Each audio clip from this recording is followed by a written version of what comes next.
สบายดีเนาะพบกับชาแนลครัวบ้านนอกอีกแล้วเนาะมื้อนี้สิมาเฮ็ดเมนูกระดูกอ่อนผัดหัวสีไข่ใบมะใบขี้หูดเนาะวัตถุดิบที่เราจะต้องเกี่ยมนั่นก็มีคือหลักๆก็คือว่ากระดูกอ่อนเนาะกระดูกอ่อนใบขี้หูดแล้วก็หัวสีไข่พริกแดงเผ็ดสีฟ้ากระเทียมทั้งหมดเหล่านี้เป็นซอยเนาะอันนี้ก็เห็ดกระเทียมซับแล้วก็หัวสีไข่นี่ก็ซอยเอามาเริ่มต้นซอยกระดูกก่อนเนาะว่า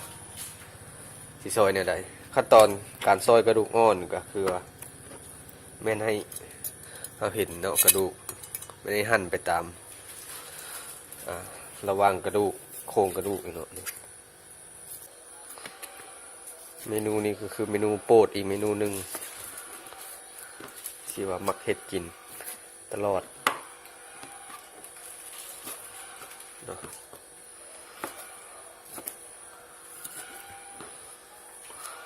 ลักษณะนี้เราไปล้างเขียงซอยเผ็ดก่อนวันนี้เฮาสิมาซอยเผ็ดแดงซึ่งล้างสะอาดมาเรียบร้อยแล้วเนาะ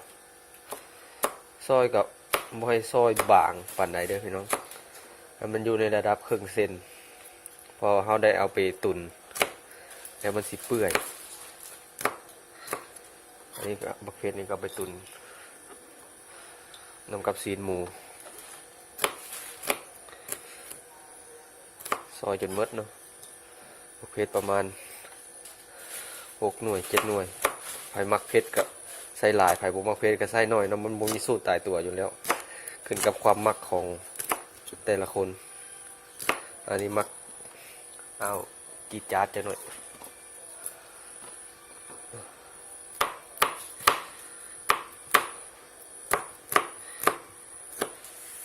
เราปอกกระเทียมเรียบร้อยแล้วเนาะขั้นตอนการเฮ็ดกระเทียมซับหลายคนก็อาจสิฮู้แล้วเนาะแต่สีเฮ็ดให้คนในที่ยังบ่ทันได้รู้วิธีเฮ็ดขั้นตอนการเฮ็ดกระเทียมซับก็คือ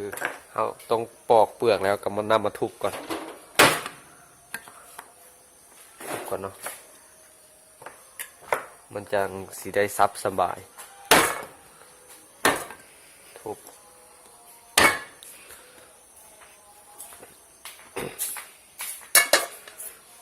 ทุบแล้วเขาจึงซับอันนี้เนาะผู้ใดที่ว่าเฮียนเฮ็ดใหม่สิซับแบบนี้ก็ได้เด้อเพราะว่าต้องได้ระวังมือเนาะเพราะมันสิงับเอามือเฮาเพราะว่าถ้าว่าบ่มีสติต้องระวังสุดๆถ้าว่าเฮ็ดแบบนี้มือซ้ายกับมือขวาต้องให้มันสัมพันธ์กันบ่ซั่นมันสิเกิดอุบัติเหตุอันตรายขึ้นก็มีเนาะเห็นหลายคนอยู่ที่ว่าเฮ็ดซับอันนี้มือซ้ายกับมือขวามันบ่สัมพันธ์กันเฮ็ดให้มันหนีบเอาในมือเฮาสิบ่เฮ็ดเปียกน้อยปานใดเนาะเพราะว่ามันสิได้เอาไปตุ๋นอยู่มันยังสิเปื่อยยังอยู่ในระดับนี้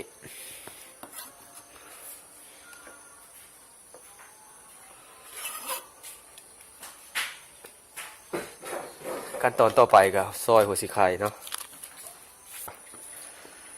เหตุการซอยเนาะ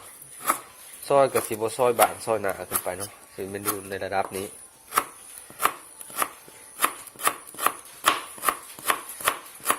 ซอยทั้งหมดทุกอันเลยเนาะประมาณอันนี้ยังอยากน้อยพอได้อันหัวสีไข่นี่แต่ว่ามันหมดซ้ำนี้แล้วก็เอาซ้ำนี้ปกติมันก็ประมาณ6 ขวดจะที่พอดีซอยหมดทุกอัน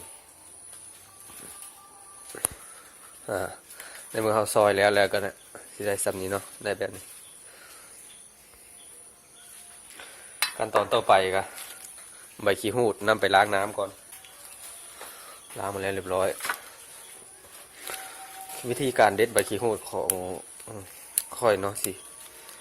เด็ดเอาแต่ใบบ่โดยบ่เอาการเนาะคือว่าเด็ดแต่นี่เด็ดแต่ปลายลงลุ่มเพราะว่ามันสิบ่ให้มันจีกเอาแต่แบบนี้เนาะ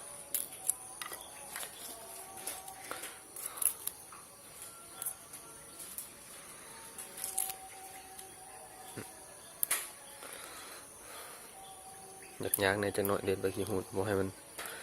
การติดเพราะว่าหลายคนสอนเนาะเพราะว่าถ้าเอาไทยทางการมันสิออกรสชาติขมแบบบ่หอมมันนะเอาการทางกลางออกเด็ดไปเรื่อยๆเนาะเอาประมาณหลายสมควรแหละบอกบ่ได้เนาะ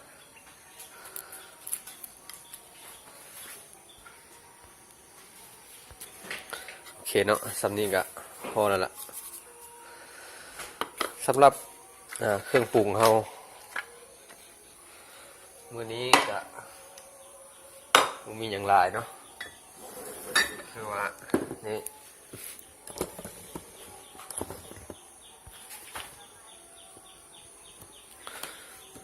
ซอสฟ้าเขียวเนาะน้ำมันหอยแล้วก็ซีอิ๊วขาวซีอิ๊วดำเอาไว้แต่งสีให้มันเป็นตะกินเนาะแล้วก็น้ำตาลทรายเอาไว้ตัดเค็มน้อยนึงเอาวันนี้ หมูพร้อมเครื่องปรุงพร้อมแล้วเราไปตั้งกระทะเลยเนาะไปเฮ็ดกินเลยโอเคในเมื่อเราตั้งกระทะเรียบร้อยเนาะวอร์มให้มันอุ่นจังน้อย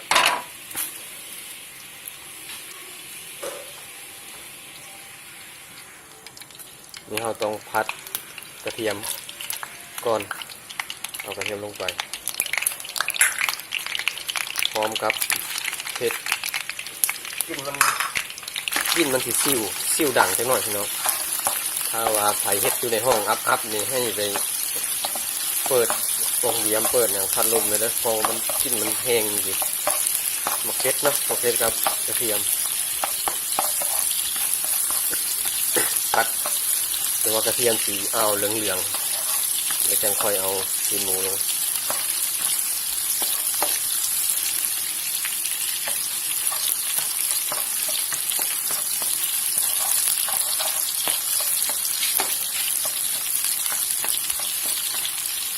โอเคได้ที่แล้วนี่เนาะ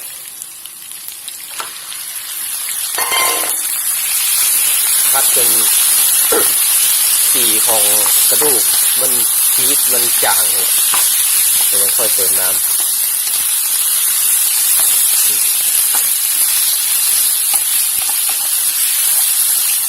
เมนูนี้อาจจะใช้เวลาอีกหน่อยนึงนะเพราะว่ามันได้ตุ๋นอีกใส่น้ำถ้าว่าใครเด็ดกินในเฮือนก็ต้องในเกียม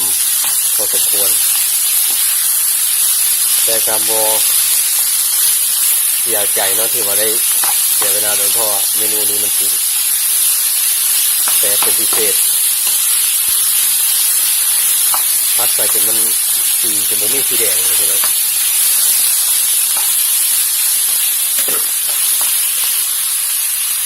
ขั้นตอนต่อไปให้พี่น้องเตรียมน้ำมาเอาหลายๆแล้วเนาะเริ่มได้แล้ว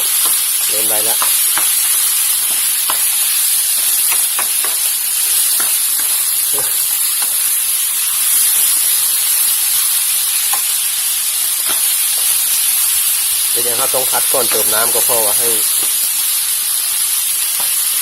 ตีนมันมีกลิ่นหอมเลยเนาะกลิ่นใหม่จังหน่อย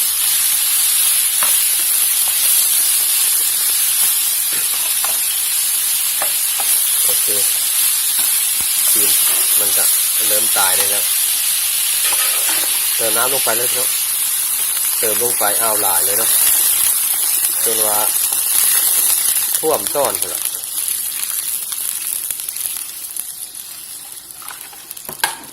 เอาเมนูนี้บอกแล้วเนาะว่าต้องใช้เวลาอันนี้วันนี้ครับใช้เวลาตุ๋นจนกว่าน้ำในนี่สีแห้งประมาณครึ่งชั่วโมงเนาะวันนี้สีตัดไปใส่ตอนน้ำแห้งเลย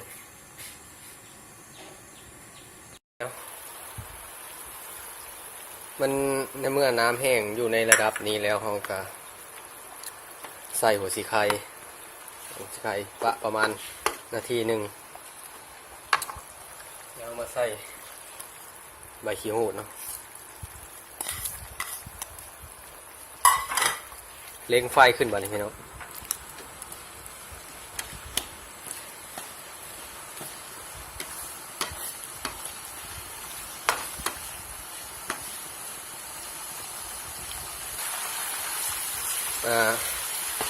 ตุนไว้ประมาณจัก5 นาทีพี่น้องให้น้ำมันเอาแห้งไปหน่อยก่อนเดี๋ยวสิตัดไปใส่ตัวมันแห้งเลยเนาะเริ่มมีกลิ่นหอมแล้วพี่น้องก็ไปเราก็ใส่เครื่องปรุงกันเลยเนาะตามเคยเนาะสูตรเก่าซอสหอยนางรมสัก2 บ่วงเนาะซีอิ๊วขาวสักบ่วงหนึ่ง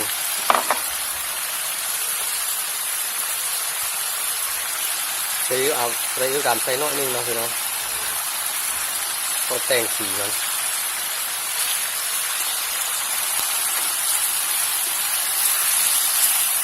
สีมันสี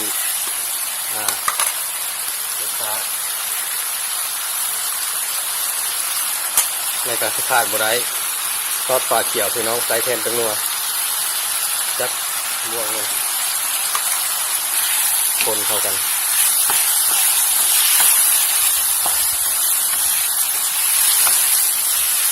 เริ่มแล้วพี่น้องเริ่มแล้ว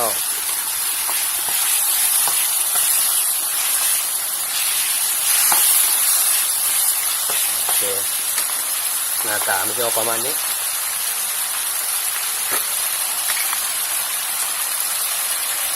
สุดท้ายแม่นน้ำตาลเนาะ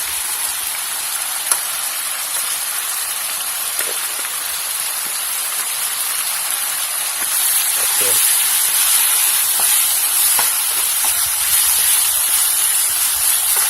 ปิดไฟไปเนาะปิดละรสชาติมันสีออกคือว่าจังไงหอมเข้มข้นเนาะเพราะว่ามันได้ใช้เครื่องปรุงหลายอย่างหน้าตาก็สิประมาณนี้ทานใดที่ว่ามักก็อย่าลืมกดไลค์กดแชร์กดติดตามเนาะเพื่อสิไปเลยพาร์ทคลิปใหม่ๆเมนูใหม่ๆของพวกเราเสร็จออกมาตลอดเนาะทางช่องทางนี้แหละและท่านใดที่ว่าขายของกินซุกที่ว่ายังบ่มีเมนูไปเปลี่ยนหรือว่าไปเพิ่มเติมก็สามารถจับเอาเมนูนี้ได้ไปขายเนาะครับพ้องว่าขายดีแน่นอนเพราะมันเป็นเมนูใหม่เนี่ยและ สำหรับมื้อนี้แม่นหมดเพียงเท่านี้เนาะพบกันในคลิปต่อไปสำหรับมื้อนี้สบายดี